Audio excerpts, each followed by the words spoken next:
এখন আমরা দেখব টেক্সট টুলের কাজ। এখানে দেখবেন টি একটা আইকন আছে, এটাই মূলত আমাদের টেক্সট টুল। এখন ধরুন এই জায়গায় আমি কোনো কিছু লিখতে চাচ্ছি, এর জন্য আমি টেক্সট টুলটা সিলেক্ট করে এখানে যদি ক্লিক করি, তাহলে এই জায়গায় দেখবেন টেক্সটের নতুন একটা লেয়ার কিন্তু এখানে অ্যাড হয়ে গিয়েছে। এখন ধরুন এইখানে আমি লিখে দিব 100K ফ্যামিলি। অলরাইট, এখন এইটার কালার হচ্ছে হোয়াইট কালার। এখন আপনি যদি এই টেক্সটের কালার চেঞ্জ করতে চান, তাহলে সম্পূর্ণ টেক্সটটা সিলেক্ট করবেন। সিলেক্ট করার পর এই জায়গায় দেখবেন হোয়াইট কালার সেট করা আছে। আপনি এখানে জাস্ট ক্লিক করে তারপর আপনার পছন্দের কালার আপনি এখান থেকে সেট করে দিতে পারেন। অলরাইট, এখন আপনি যদি চান যে এই ফন্টের যে স্টাইলটা, সেই ফন্টের স্টাইলটা ডিফল্ট যেটা আছে সেটা পছন্দ হচ্ছে না, তাহলে কিন্তু এটাও চেঞ্জ করা পসিবল। আপনি ফন্টটা যখন সিলেক্ট করবেন তখন দেখবেন এখানে একটা ড্রপ ডাউন মেনু আছে। এখানে আপনার কম্পিউটার ইনস্টল করা সব ফন্টস আপনি এখানে কিন্তু দেখতে পারবেন। অসম, রাইট? আপনি অন্য থার্ড পার্টি সাইট থেকে ফন্ট ডাউনলোড করে ইনস্টল করার পর ফটোশপ ওপেন করলে দেখবেন সেই ফন্টগুলো এখানে অ্যাড হয়ে গিয়েছে। রাইট নাও আমি এই ফন্টটা সিলেক্ট করলাম। এখন আপনার কাছে দেখে মনে হতে পারে এই ফন্টের কোনো কিছুই আসলে এখানে তেমন বোঝা যাচ্ছে না এই ইমেজটার জন্য। এখন এই টেক্সটটা যাতে বোঝা যায় ভালোভাবে, এই জন্য এই টেক্সটের পিছে আপনি কিন্তু চাইলে শ্যাডো অ্যাড করতে পারেন। শ্যাডো অ্যাড করার জন্য এই যে এইখানের যেই টেক্সট লেয়ারটা, সেই টেক্সট লেয়ারে রাইট বাটন ক্লিক করবেন। ক্লিক করলে এখানে দেখবেন ব্লেন্ডিং অপশনস, এরকম একটি অপশন আছে। এই অপশনে ক্লিক করবেন। ক্লিক করলে এই পাশে অনেক রকমের অপশনই আছে, সেখান থেকে আপনি চুজ করবেন। একটু নিচে আসলে দেখতে পারবেন সবার নিচের অপশনটি হচ্ছে ড্রপ শ্যাডো।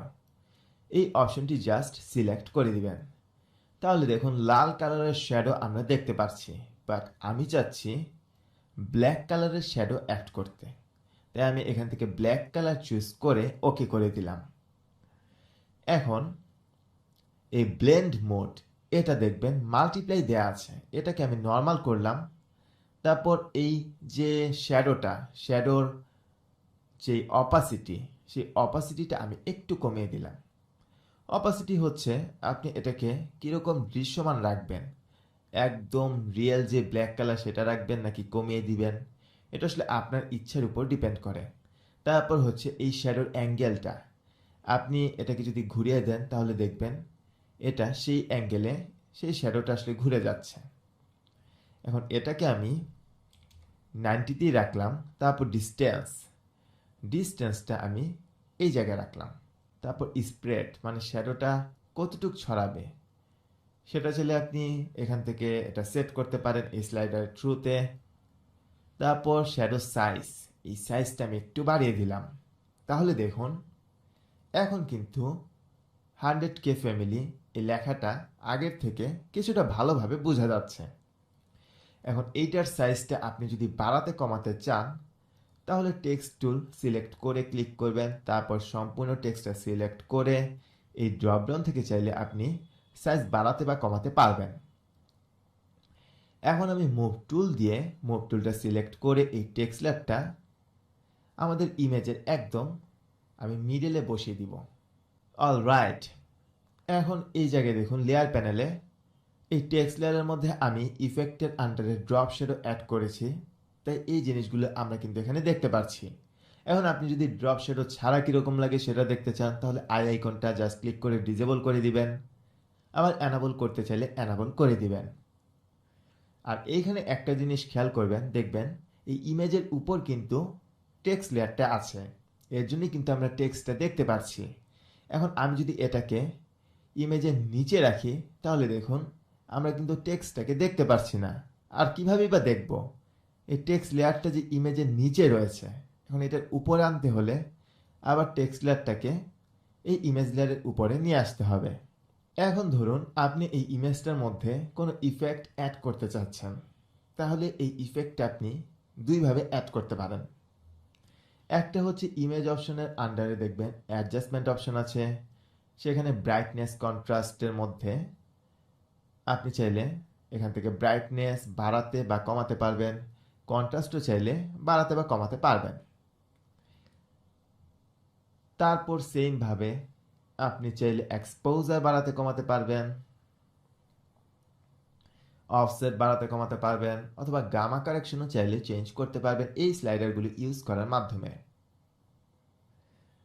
আবার হিউ স্যাচুরেশন, এই হিউ স্যাচুরেশন ইউজ করে আপনি কিন্তু একটা ছবির ডার্কনেস লাইটনেসটা আসলে বাড়াতে কমাতে পারেন, স্যাচুরেশন চাইলে বাড়াতে পারেন, কমিয়ে একদম সাদা কালো করে ফেলতে পারেন।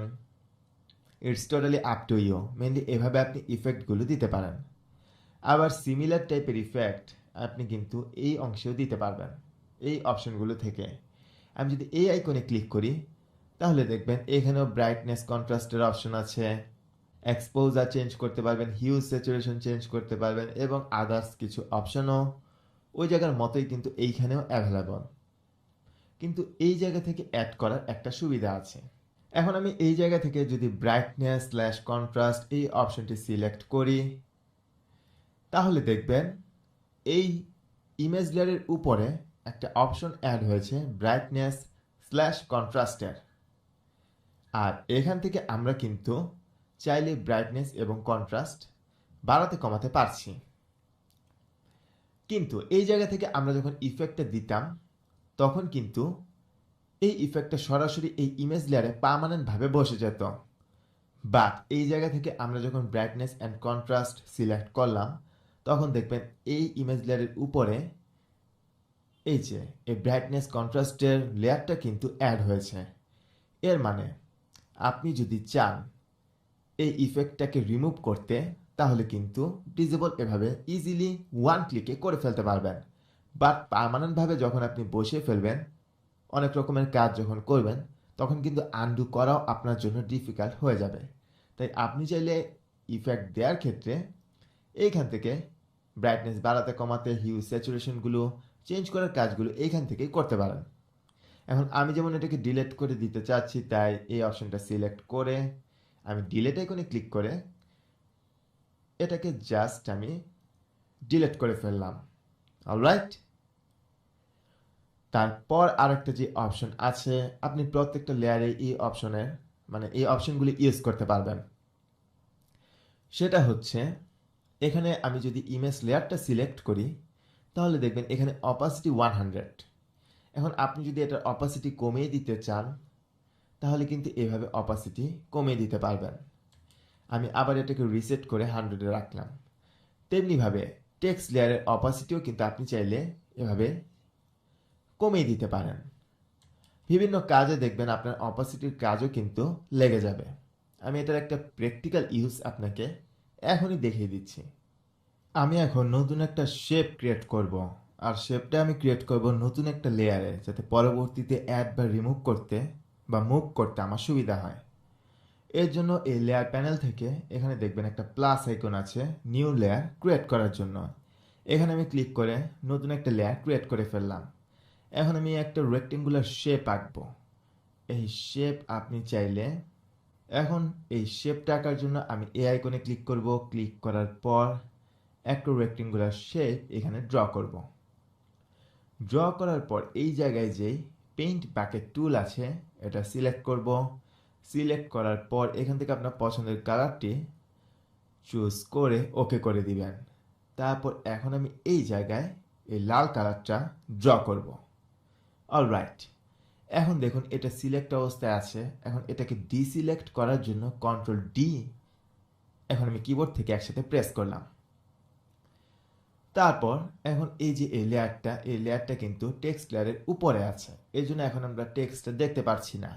এখন এটাকে আমি জাস্ট এখন টেক্সট লেয়ারের নিচে নিয়ে আসলাম আর মুভ টুল দিয়ে টেক্সটটাকে এখন আমি এই জায়গায় বসিয়ে দিলাম। অলরাইট, এখন আপনি যদি চান এই ডার্ক রেডটার অপাসিটি কমিয়ে দিতে তাহলে কমাতে পারেন, তাহলে দেখতে কিন্তু খুব সুন্দর লাগবে। এখন আমি এই লেয়ার 1টা সিলেক্ট করলাম যেটা হচ্ছে আমাদের এই রেক্টেঙ্গুলার রেড কালারের।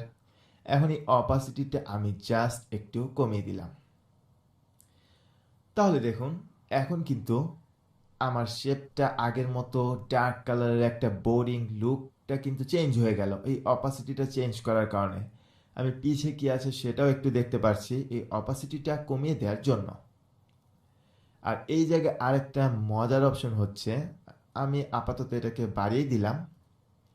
এখানে দেখবেন ব্লেন্ডিং মোড একটা অপশন আছে। বাই ডিফল্ট এটা নর্মাল সেট করা, বাট আপনি যদি এই ড্রপডাউনে চুজ করেন, ড্রপডাউনে সিলেক্ট করেন, তাহলে দেখবেন darken effect, overlay effect, difference effect, মানে এই যে নর্মাল রেক্টেঙ্গুলার টুল, এটার ব্লেন্ডিং মোড চেঞ্জ করার মাধ্যমে আমরা কিন্তু সুন্দর সুন্দর ইফেক্ট এখানে দিতে পারছি, রাইট? ধরুন এই জায়গা থেকে এখন আমি মাউস রাখলেই দেখুন প্রিভিউ দেখতে পাচ্ছি কোনটা সিলেক্ট করলে কীরকম লাগবে। এখন এখান থেকে আমি চুজ করে দিলাম লেটস সে দিস ওয়ান। তেমনিভাবে আপনি যদি চান এই টেক্সটের মধ্যে এই ব্লেন্ডিংয়ের এই ড্রপডাউন থেকে এই ইফেক্টগুলোর যে কোনো একটা দিতে, সেই ক্ষেত্রে সেটাও কিন্তু পসিবল। ধরুন আমরা এই ইফেক্টটা দিয়ে দিলাম। এখন এই মুহূর্তে আপনি যদি আবার চান এই টেক্সটের পজিশন তো আমরা এই লেয়ার চুজ করে মুভ টুল দিয়ে চাইলে চেঞ্জ করতে পারি, বাট আপনি কিন্তু এই এক একটা টেক্সটের একটা অক্ষরের পর যে আরেকটা অক্ষরের যে স্পেসিং সেটাও কিন্তু চাইলে চেঞ্জ করতে পারবেন। আমি যদি এখন এই লেখাটা সম্পূর্ণ সিলেক্ট করে এই প্রপার্টিসে একটু দেখি, তাহলে দেখবেন আমরা প্রপার্টিসের মধ্যে এটা চাইলে অ্যালাইনমেন্ট চেঞ্জ করতে পারবো। লেফটে নিতে পারবো, সেন্টারে নিতে পারবো, চাইলে রাইটে নিতে পারবো। ডিফল্টভাবে আমি মিডলেই রাখলাম, মিডলেই ছিল।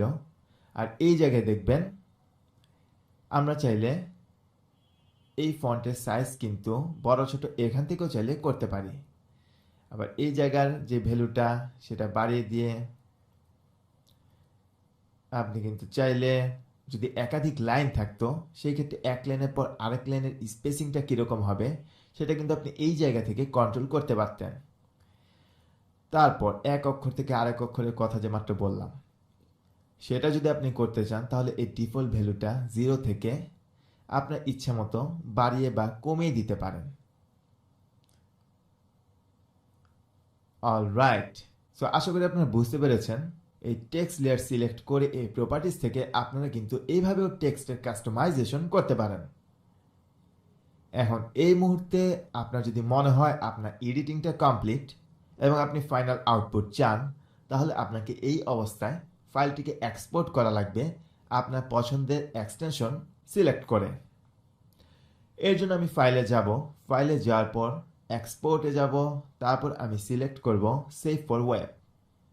তারপর এই প্রিসেট থেকে আপনার চুজ করা লাগবে আপনি কি টাইপের আউটপুট চাচ্ছেন, জেপিজি নাকি পিএনজি ফরম্যাটে, হাই কোয়ালিটি নাকি লো কোয়ালিটি, এগুলো এখান থেকে আপনি সিলেক্ট করতে পারেন। আমি জেপিজি হাই সিলেক্ট করলাম, এই ড্রপডাউন থেকে জেপিজি সিলেক্ট করা আছে সেটাই রাখলাম। তারপর এই ড্রপডাউন থেকে আমি হাই থেকে আসলে ম্যাক্সিমাম কোয়ালিটি চাচ্ছি, এর জন্য আমি ম্যাক্সিমাম চুজ করলাম। তারপর এই কোয়ালিটি আপনি চাইলে কমিয়ে দিতে পারেন, তাহলে আপনার ইমেজের সাইজটা কম হবে এবং কোয়ালিটিও কিছুটা আপনি খারাপ পাবেন। আমি কোয়ালিটি 100 রাখলাম। তারপর কনভার্ট টু এসআরজিবি এটা টিক দেওয়া আছে, এটা টিক দিয়েই থাকবে। তারপর উইথ এবং হাইট, মনে আছে আমরা ক্রপ করার সময় কিন্তু আমাদের উইথটা বাড়িয়েছিলাম, তাই এই জায়গায় এই বাড়ানো উইথটাই কিন্তু আমরা দেখতে পাচ্ছি। এখন আপনি যদি চান হাইট উইথ একটু কমিয়ে দিতে, তাহলে সেটা কিন্তু এখান থেকেও পসিবল। আর আরেকটা জিনিস খেয়াল করবেন, আমি যদি 500 দিই তাহলে দেখবেন সেই রেশিওতেই কিন্তু হাইটটাও কমে গিয়েছে। আবার আমি যদি ধরুন এখানে 1000 দিই তাহলে দেখবেন সেই অনুসারে হাইটটাও কিন্তু অ্যাডজাস্ট করে নিয়েছে। এখন আপনি যদি চান কমপ্লিটলি ম্যানুয়ালি উইথ এবং হাইট ইনপুট দিতে, সেই ক্ষেত্রে এই অপশনটা আনচেক করে দিবেন, মানে আনলিঙ্ক করে দিবেন। তাহলে আপনি ইন্ডিপেন্ডেন্টলি হাইট এবং উইথ এখানে দিয়ে এক্সপোর্ট করতে পারবেন, বাট এটা আমি রাইট নাও লিঙ্ক অবস্থায় রাখলাম। এখন এটাকে আমি সেভ করার জন্য সেভে ক্লিক করলাম। তারপর ডেস্টিনেশন ফোল্ডার আমি চুজ করলাম ডেস্কটপ।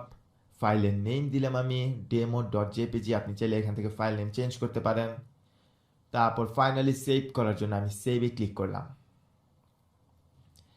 তাহলে দেখুন ডেস্কটপে আমার কিন্তু এক্সপোর্ট করা ফাইলটা আমরা পেয়ে গেলাম।